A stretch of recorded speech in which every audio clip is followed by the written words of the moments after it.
Apiche a permis donc de mettre en place un modèle qui permet aussi aujourd'hui de pouvoir simuler les projets d'aménagement et surtout les projets de réduction de la pollution atmosphérique que le port avait en carton.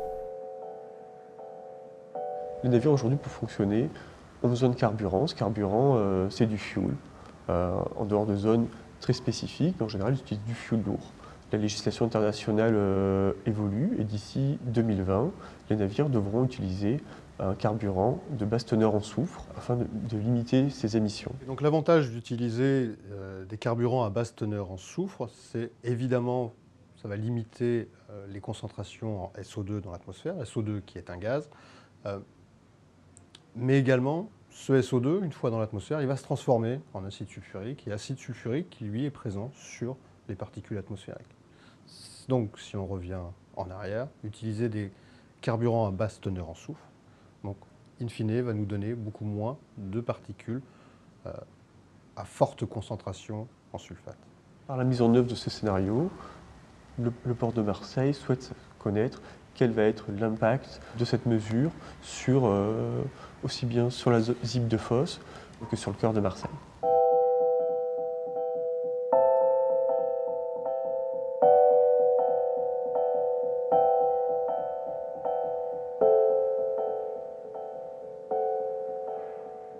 On passerait d'un carburant à 4,5% de teneur en soufre pour les navires à marchandises et 1,5% pour les navires à passagers, à une teneur en soufre pour tous les navires qui seraient à 0,5%. Pour évaluer cette action, on a demandé au port qu'ils nous transmettent ces données de trafic pour le futur. Donc nous avons pris l'année de référence 2025, pour se situer dans un futur assez lointain, pour pouvoir mettre en place cette action. Et nous avons donc intégré ces données dans nos simulations.